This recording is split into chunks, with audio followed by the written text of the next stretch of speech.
Olá, o assunto de hoje é metabolismo de nucleotídeos. Então, o que seriam esses nucleotídeos e qual é a grande importância dessas moléculas no metabolismo celular? Nucleotídeos eles participam da composição dos ácidos nucleicos, participam da composição do DNA e do RNA. Consequentemente, eles têm importância na síntese de proteínas e também na proliferação celular. Os nucleotídeos também fazem parte de transportadores de intermediários ativados, como o DP-glicose, como o DP-diacilglicerol, o DP-ribose, que são importantes na ativação de determinados compostos nas biossínteses. Os nucleotídeos também fazem parte de coenzimas, como a coenzima A, como o FAD, como o NAD, como o NADP, importantíssimo na grande maioria das reações metabólicas. Os nucleotídeos também fornecem energia nas reações metabólicas, uma vez que eles fazem parte das moléculas de ATP e de GTP. E também os nucleotídeos são sinalizadores celulares. Eles fazem parte da ADP-ribose, ADP-ribose cíclica, AMP cíclico, AMP e ADP, que são moléculas extremamente importantes na veiculação da informação extracelular para intracelular. Por essa razão, nós podemos ver que a síntese e a degradação de nucleotídeos tem importância ímpar no metabolismo das células. Vamos iniciar essa aula dividindo as bases nitrogenadas, uma vez que o nucleotídeo é formado por uma base nitrogenada ligada a uma pentose, que pode ser a ribose, pode ser a desoxirribose, e um grupamento fosfato. Então, vamos iniciar a nossa aula dividindo as bases nitrogenadas em dois grandes grupos. O grupo das bases púricas, que são derivados da purina, e o grupo das bases e as bases pirimídicas, que são derivadas da pirimidina. Então, o DNA e o RNA apresentam as mesmas bases púricas. A adenina e guanina são bases púricas comuns tanto ao DNA como ao RNA. Entretanto, quando nós pensamos nas pirimidinas, nas bases pirimídicas, apenas a citosina é comum ao DNA e ao RNA. O DNA apresenta uma outra base pirimídica, que é a timina, e o RNA apresenta uma outra base pirimídica, que é a uracila. Nesse slide, nós podemos ver como é a estrutura molecular, como é a morfologia de uma base pirimídica e de uma base púrica. Do lado esquerdo, nós temos uma base pirimídica derivada da uracila, a uridina. Ela é uma base pirimídica de um ribonucleotídeo, uma vez que ela está ligada a uma ribose. Essa base pirimídica ela é caracterizada por apresentar um único anel. Esse anel apresenta dois heteroátomos de nitrogênio, então ele é um azoto de nitrogênio. Do nosso lado direito, nós podemos ver uma base púrica derivada da xantina, a xantosina também é um ribonucleotídeo, e nós podemos ver que uma base púrica ela se apresenta como dois anéis com heteroátomos de nitrogênio. Então, são bem diferentes as bases púricas das bases pirimídicas. Mas de onde vêm essas bases, de onde vêm esses nucleotídeos, para que possamos utilizar ele durante todo o metabolismo dos ácidos nucleicos? Então, as bases púricas e as bases pirimídicas elas vêm de três fontes diferentes. Ou elas vêm da dieta, quando nós nos alimentamos de animais ou de vegetais, nós ingerimos o seu conteúdo nuclear, consequentemente os ácidos nucleicos.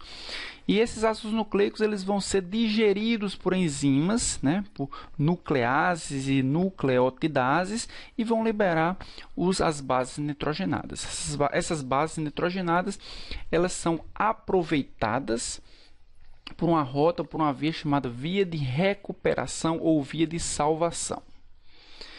As bases nitrogenadas, as bases púricas e as bases pirimídicas também podem vir do metabolismo celular.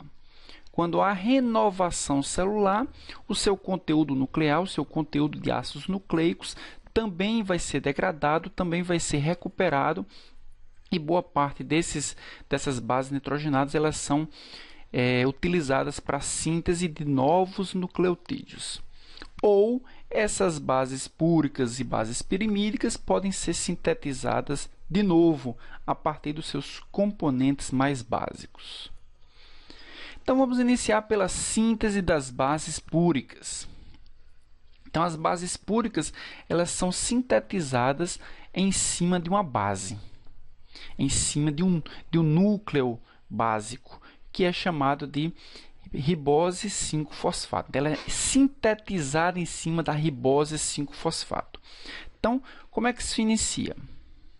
Então, a ribose 5-fosfato ela vem da via das pentoses. Então, a partir da via das pentoses, a partir do desvio da glicose 6-fosfato, nós temos a síntese de ribose 5-fosfato.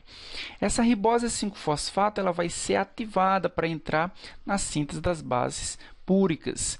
E essa ativação acontece às custas de ATP e é promovida por uma enzima chamada de ribose fosfato pirofosfoquinase.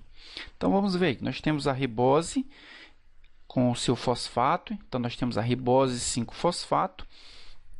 A necessidade para ativação de ATP, o que é que vai acontecer? A ribose fosfato pirofosfoquinase vai quebrar esse ATP, vai levar 2-fosfato, ou seja, o pirofosfato para a ribose, vai incluir na ribose, então essa ribose vai deixar de ser chamada de ribose, vai ser chamada de 5-fosforribosil 1-pirofosfato, também conhecido como PRPP. 5-fosforribosil 1-pirofosfato, PRPP. Quando esse PRPP chega para sintetizar as bases púricas, toda a base púrica vai ser sintetizada em cima dessa base aí que é o PRPP. Além das bases púricas, né, além da síntese das purinas, o PRPP também pode ser utilizado para várias reações de ribosilação, como a síntese dos nucleotídeos pirimidínicos também vão precisar de PRPP, a síntese de NAD, a síntese de histidina e, finalmente, a síntese de guanina, né, a conversão, melhor dizendo, de guanina em GMP. Todos eles vão precisar desse núcleo aí, dessa base, o 5-fosforribosil 1-pirofosfato. Então, como é que se inicia a síntese de novo? Então, nós podemos ver aqui que a partir de glicose 6-fosfato é sintetizado a ribose 5-fosfato. Essa ribose 5-fosfato é utilizada como substrato da sintase de PRPP. O que é que essa enzima vai fazer? Ela vai adicionar um pirofosfato à ribose, dando origem ao PRPP, o 5-fosforribosil 1-pirofosfato. É a partir daí que as purinas são sintetizadas. A primeira reação, depois que o PRPP chega a biossíntese das purinas, é a utilização do PRPP como substrato por uma enzima chamada amidotransferase de fosforribosil. O que é que essa enzima vai fazer? Ela vai adicionar, ela vai primeiro retirar o grupamento pirofosfato. O pirofosfato ele é utilizado única e exclusivamente para ativação da molécula. Depois esse pirofosfato é retirado e é incluído na ribose um nitrogênio na posição do carbono 9, nitrogênio 9. Um grupamento amina. Então, esse 5-fosforribosil pirofosfato, com o grupamento amina, ele vai dar origem ao 5-fosforribosilamina. De onde é que vem essa amina? Essa amina vem da glutamina. Tá? A glutamina doou o grupamento amina, se transformou em glutamato, e deu origem a 5-fosforribosilamina. A partir da fosforribosilamina, acontecem várias reações intermediárias até dar origem ao IMP, ou seja, a partir do 5-fosforribosil 1-pirofosfato, vai ser sintetizado aqui o anel de purina, aquele anel purínico, e começa a partir desse nitrogênio que é doado pela glutamina. Duas enzimas são chaves na biossíntese das purinas, são as enzimas regulatórias na via das purinas. É a sintase de PRPP e a amidotransferase de fosforribosil. são enzimas que são reguladas por nucleotídeos monofosfato, ou seja, por GMP e por AMP. Aumento de GMP, aumento de AMP e aumento de IMP inibem essas enzimas, principalmente amidotransferase de fosforribosil. Então, além da glutamina, que doa os grupamentos amina, como nós vimos aqui, como está mostrado nesse slide, esses dois grupamentos amina são doados pela glutamina, também outros componentes contribuem com o anel purínico, como, por exemplo, o formato do formil tetrahidrofolato contribui com esse carbono, também contribui com esse segundo carbono. A glicina contribui com essa parte da molécula. O CO2 forma o grupamento carbonila e o aspartato contribui com esse nitrogênio. A partir daí, são sintetizados todos os átomos do anel purínico. Então, a partir do IMP formado, o IMP é o primeiro nucleotídeo purínico formado, a partir do IMP são sintetizados os dois nucleotídeos purínicos, o AMP e o GMP. Primeiro, seguindo a via do AMP. Então, a partir do IMP, a enzima sintetase de adenolilsuccinato, utilizando GTP e utilizando aspartato, acrescenta essa parte da molécula aqui ao IMP, dando origem ao adenilsuccinato, que sofre a ação da enzima liase de adenilsuccinato, liberando o fumarato e deixando apenas o grupamento amina que veio do aspartato. Então, o aspartato contribui com o segundo grupamento amina para dar origem, a partir do IMP, dar origem ao AMP. Por outro lado, o IMP também pode sofrer a ação da desidrogenase de IMP, uma enzima que depende de NADH. Esse IMP vai dar origem a XMP, ou seja, xantina monofosfato. Essa xantina monofosfato ela difere do IMP por uma oxidação nessa parte da molécula. E o XMP vai sofrer a ação da sintetase de GMP, na qual vai trocar esse grupamento carbonila por um grupamento amina. Quem vai doar o grupamento amina vai ser a glutamina, dando origem ao GMP. Então, a partir do IMP, foi formado também o GMP. O interessante de ver nessa slide aqui, caros alunos, é a regulação das enzimas. O que acontece com a sintetase de adenilsuccinato? É uma enzima que é dependente de GTP para formar o adenilsuccinato. Isso significa o quê? Que o excesso de GMP vai contribuir com a ativação de uma enzima que vai formar AMP. Por outro lado, nós temos também que o excesso de AMP irá contribuir com as reações de síntese do GMP. Isso faz com que haja um balanço entre a biossíntese de AMP e de GMP. Quando o GMP for sintetizado em excesso, isso vai contribuir com o aumento da biossíntese de AMP. E quando a AMP for sintetizada em excesso, isso vai contribuir com a biossíntese do GMP. Então, é assim que é sintetizado os nucleotídeos purínicos. Então, a partir do anel, a partir do composto PRPP, é formado o anel purínico, derivado da glicina, derivado do aspartato, derivado da glutamina, derivado do formil tetrahidrofolato, sintetizado o anel purínico. Esse anel purínico ele é formado,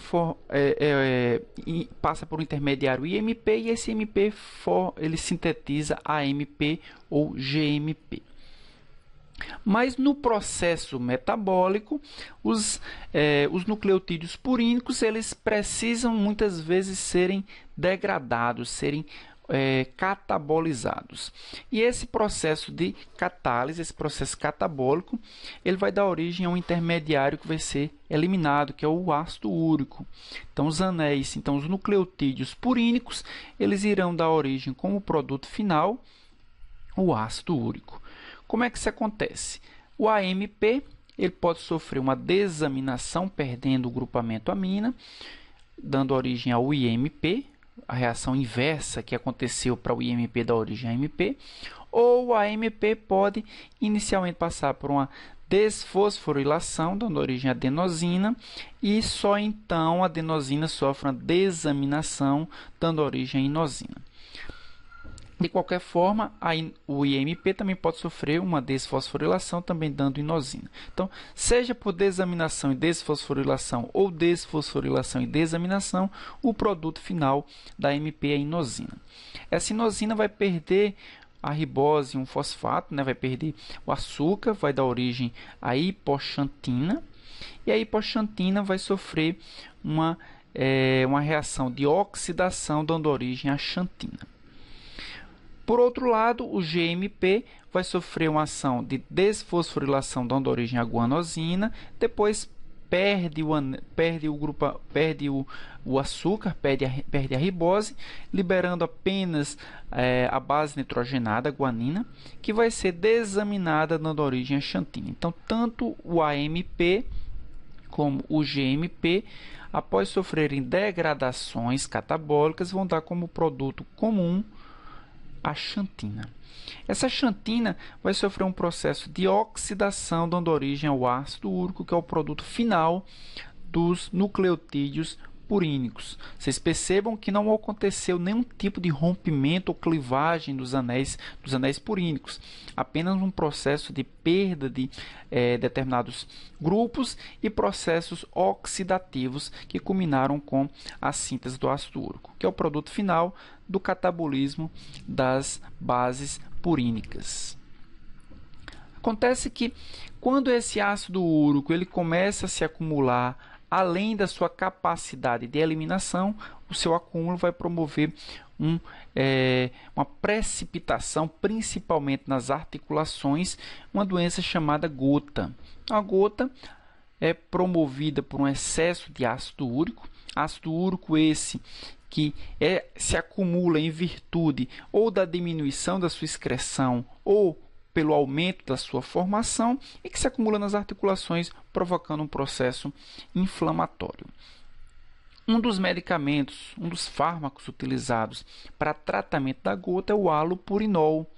O halopurinol é um fármaco, vocês podem ver aqui na imagem, ele é um fármaco bastante parecido com a hipoxantina, tem uma estrutura bem parecida com a hipoxantina e que pode inibir tanto a oxidase da xantina como essa enzima que vai oxidar a xantina a ácido úrico, inibindo, portanto, a formação de ácido úrico.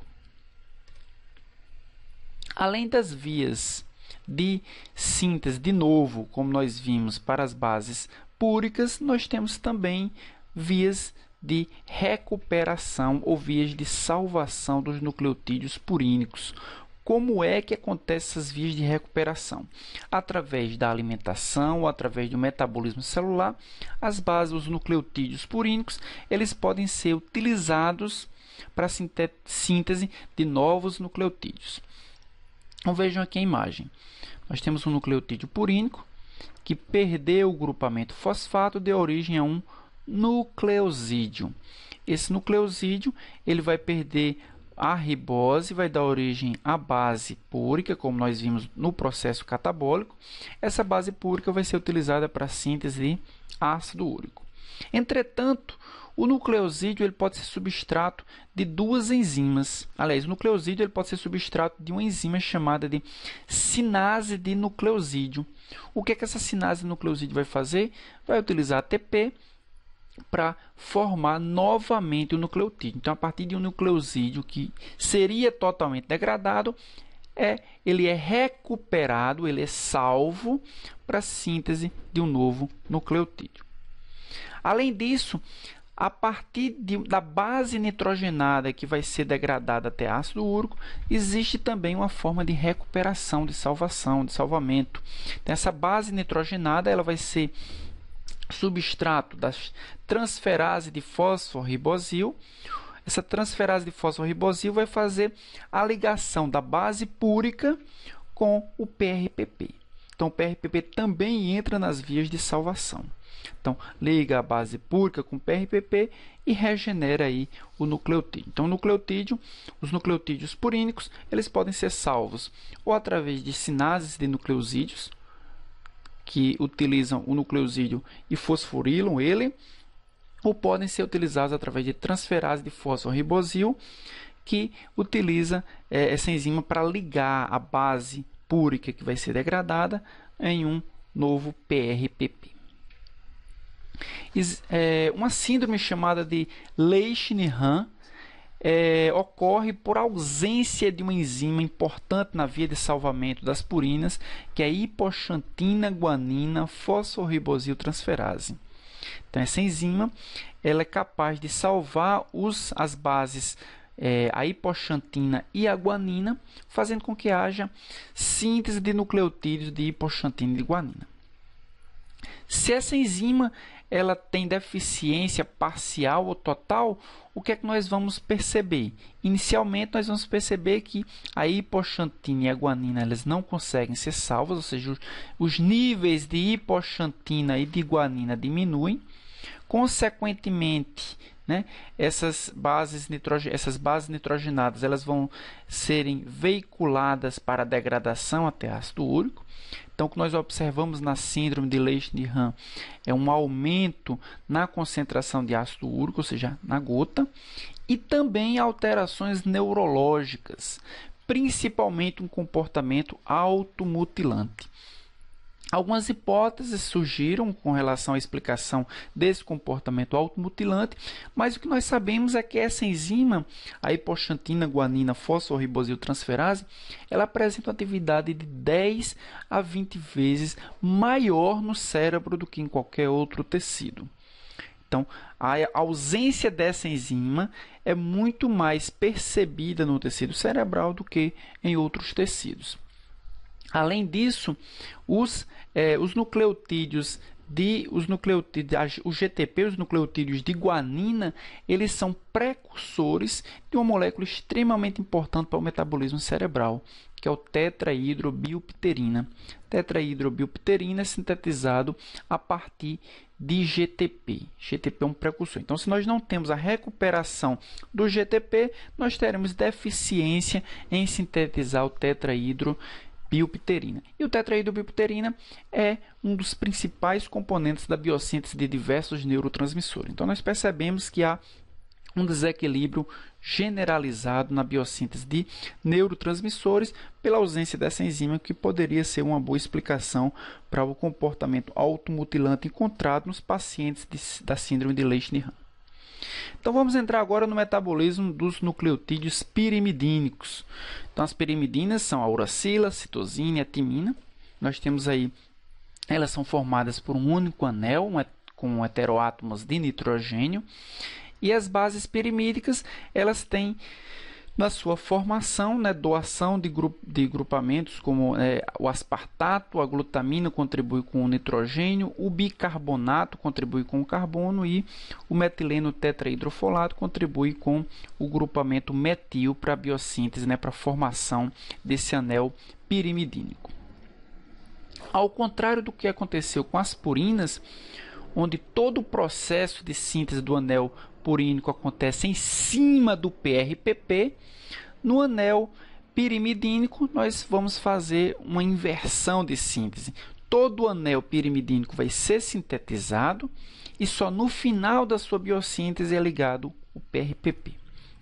Então, a biossíntese começa quando há uma reação da glutamina, bicarbonato e também com o ATP. Essa enzima é muito parecida, essa reação é muito parecida com a síntese da ureia, com a formação da ureia. Utiliza inclusive uma isoforma da mesma enzima, carbamoil fosfato sintase 2, só que essa enzima é citosólica, ao contrário da biossíntese da ureia, que é uma enzima mitocondrial. Vai liberar o glutamato e vai formar o carbamoil fosfato. Esse carbamoil fosfato ele vai ser utilizado, para reagir com o aspartato, através da enzima aspartato transcarbamoilase, vai liberar o grupamento fosfato e vai formar o carbamoil aspartato. Então, percebam que quando o carbamoil fosfato se ligou ao aspartato, ele deu origem a um composto muito parecido com o anel pirimidínico, que é esse carbamoil fosfato. Esse composto ele vai sofrer a ação de uma enzima chamada dihidroorotase, que vai promover uma reação de desidratação desse ponto do anel onde está desligado ainda, formando assim, fechando assim o anel, formando o composto dihidroorotato. Nessa reação de biossíntese de compostos pirimidínicos, a principal enzima, a enzima-chave, a enzima regulatória da sua biossíntese é a carbamoil fosfato sintase 2, como nós veremos a seguir. Então, a partir do orotato, o orotato é o primeiro nucleotídeo pirimidínico, é o anel formado, o anel pirimidínico formado, nós teremos assim agora a união dessa base nitrogenada com o PRPP. Quem vai ser responsável por essa ligação é a transferase de fosforibosil. Então, vai ligar o orotato com o PRPP, dando origem ao OMP. OMP é o primeiro nucleotídeo pirimidínico. Então, o OMP vai dar origem ao UDP, a CTP e a TMP. O primeiro nucleotídeo depois da formação do OMP é o UTP e acontece pela descarboxilação do OMP. Vocês podem ver aqui que esse grupamento carboxila que está assinalado em amarelo aqui, ele vai ser perdido e esse OMP, portanto, vai dar origem ao UDP. Então, o UDP é o primeiro nucleotídeo pirimidínico encontrado nos ácidos nucleicos a ser formado na biossíntese das pirimidinas. A partir de UDP, nós teremos a biossíntese de CTP e de TMP. Vamos ver como isso acontece. Inicialmente, o UDP ele vai sofrer vai ser ativado por ATP. Então, o UTP vai dar origem a UDP, vai dar origem a UTP, vai ganhar mais um grupamento fosfato. Posteriormente, esse composto UTP vai ser substrato da sintase de CTP. E essa síntese de CTP acontece quando a glutamina doa um grupamento amina para o UTP, dando origem a CTP. Então, a diferença entre CTP e UTP é o grupamento amina na posição 4. Pelo outro lado, o UDP também vai formar TMP. Só que o UDP é um nucleotídeo encontrado no ácido ribonucleotídeo. E o TMP é um nucleotídeo encontrado no ácido desoxirribonucleico. Então, nós teremos que haver inicialmente um processo de alteração do açúcar ligado ao nucleosídeo. Então, o UDP ele vai sofrer a ação da redutase de nucleosídeos de fosfato, transformando a ribose em desoxirribose, ou seja, transformando o UDP em DUDP. E só assim o UDP vai perder um grupamento fosfato, dando origem a DUMP. Posteriormente, o DUMP vai ser substrato da sintase de timidilato, dando origem ao TMP. O que é que essa enzima vai fazer? Ela vai adicionar ao DUMP um grupamento metil. A diferença entre UDP e TMP é um grupamento metil, obviamente, além da alteração da ribose para desoxirribose. Quem vai trazer esse grupamento metil vai ser o metileno tetrahidrofolato. Então, a enzima sintase de timidilato utiliza metileno tetrahidrofolato, transforma esse tetrahidrofolato metileno em dihidrofolato sem o metileno. Então, o metileno vai para o TMP.